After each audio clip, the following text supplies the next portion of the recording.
আজকে ভিডিও তোমাদের সাথে শেয়ার করছি। শরীরটা খুবই খারাপ। চা খেয়ে স্নান টান করে এলাম, এখন রান্নাটা করব। রুই মাছের কালিয়া করে তারপরে যাব বাড়ির কিছুটা অল্প কিছু আজকে তোমাদের সাথে শেয়ার করব। তো দেখতে থাকো, সঙ্গে থাকো, সাথে থাকো।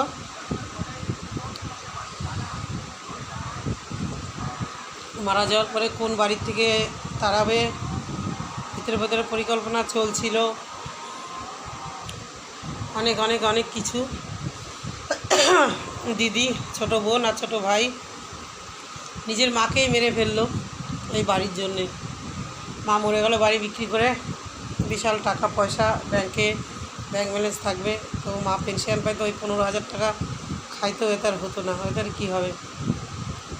বুড়ি মানুষটাকে ইচ্ছাকৃত মেরে দিল।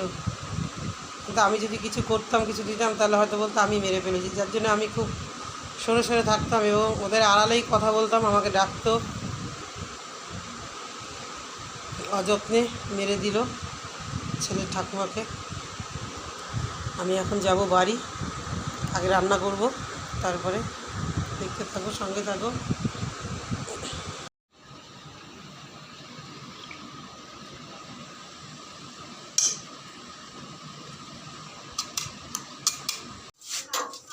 কি হয়েছে কালু? দাঁড়া দাঁড়া, আমি আসছি, একটু তারপর দিচ্ছি। যা যা।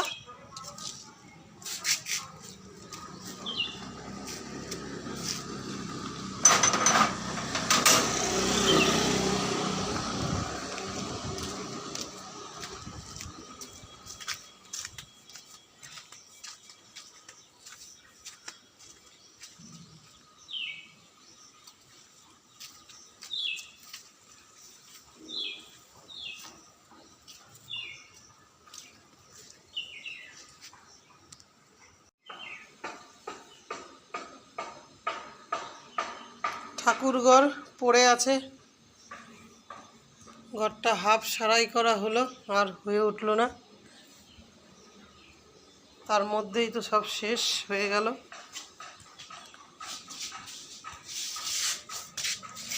রান্নাবান্না কাজকর্ম সব হয়ে গেল, দেখতেই পেলে সবাই পাশে একদম। তো এখন চলে যাচ্ছে, বাড়ি কিনা হয়ে গেছে। এখন আমাকে এইগুলো এইভাবেই পড়েছিল, 2 বছর হতে চললো, মারা গিয়েছে। এই ঘরটা মিস্ত্রি এসেছিল কালকে, সারাই করা হবে। এই যে জানলা ঠান্ডা একেবারেই আগেই অনেকটা খারাপ ছিল, যাই হোক এখন এই আলমারি টালমারি সব সরাতে হবে।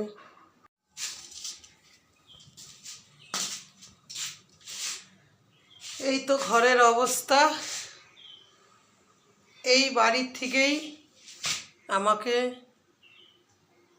তাড়াবার জন্যে অনেক চেষ্টা চললো, এখনও চলছে ভিতরে ভিতরে। একবার বলছে প্রমোটার, একবার বলছে বাড়ি বিক্রি, একবার বলছে আমার কোনো অধিকার নেই, যে নিয়ে এসেছিলো সে চলে গেছে। তো আমার অনেকটাই আমি চাপে থাকি। ছেলে সবে কলেজে পড়ছে, আমার মতো অবস্থা যাদের, তারা সবাই বুঝতে পারছো। যার জন্য কখনও কিন্তু আমি ভিডিও ছাড়ি, ভুলভাল ছেড়ে দিই, মানে আগেরটা পরে, পরেরটা আগে। অনেক সময় ছেড়ে হয়তো ভাবি যে অনেকে হয়তো বন্ধুরা বুঝে যাবে যে পজিশনে আমি আছি, তোমরা হয়তো সকলে জানোও না। কালকে মিস্ত্রি এসেছিলো, মিস্ত্রি বলতে ছেলেরই বন্ধু, তো কাজ করবে, একসাথে পড়তো। এই ঘরেই মানুষটা মারা গেছে। এরা মানে ভিতরে ভিতরে ছিল পরিকল্পনা যে যখনই মারা যাবে, তারপর প্রাণটাও বেরিয়ে যাবে, তখন থেকেই খেলা শুরু করবো। আর তাই করেছিল। এই 3টে কি 3:30 সময় মারা গেল। তো আমি যখন এলাম, আগেই দেখলাম যে দেখি শ্বাস চলছে নাকি, দেখলাম যে না। তো ঠিক এই যেখানে দাঁড়িয়ে আছি, এইখানটাতে ঠিক বের করা হয়েছিল, এইদিকে মাথা না ওই দিকে মাথা দিয়ে। তো আমি বললাম যে না, এই দিকে তো মাথা দিতে হয়।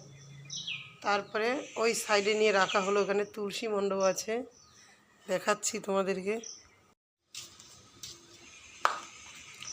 যে বাড়ি পরিষ্কার করার লোক সে আর নেই, গোটা বাড়ির কি অবস্থা। এর আগেও ভিডিও আছে পুরো পরিষ্কার। ঠিক এইখানটাতেই শোয়ানো ছিল, আর এইখানটায় ফেলে রেখে দিয়ে দর কষাকষি চলছিল ভাইয়ের বডি ফেলে রেখে।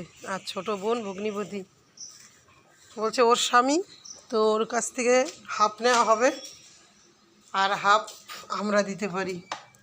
তখন আমি বললাম যে পুরোটাই আমি দেব।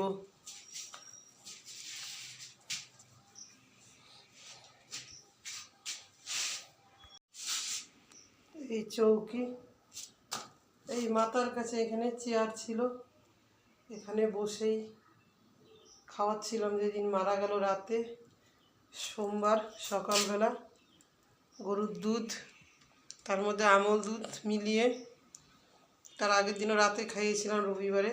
বললো খুব ভালো লাগছে, ছেলে আর আমি খাইয়ে দিয়ে গেছিলাম।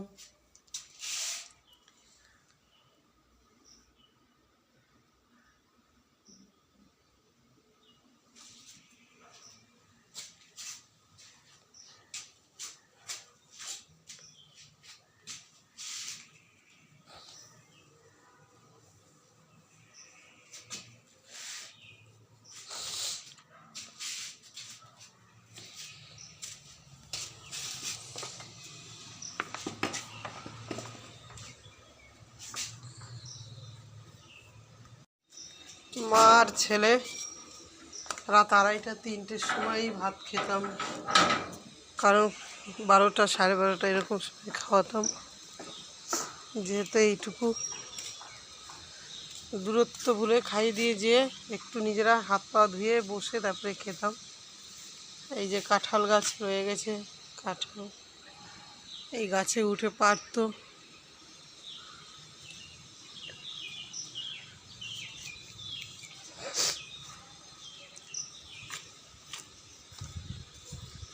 না খেয়ে দিয়ে বাড়ি পরিষ্কার করতো সারাক্ষণই। আজকে সেই বাড়ি পড়ে আছে, নিজে নেই। ঠিক এইখানটাতেই বসেছিলাম, তখনই বলছে শোনো।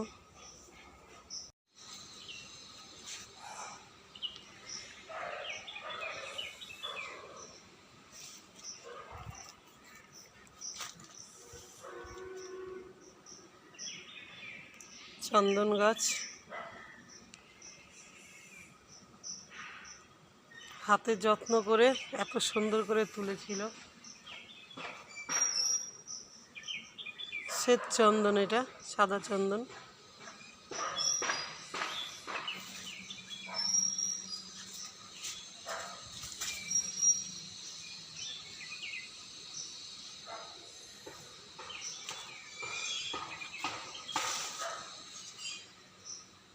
এটা হলো আম গাছ। এগুলো সব বাঁধাবার কথা ছিল এই গলিটাকে, কিন্তু আর হয়ে ওঠেনি কোনো কিছুই।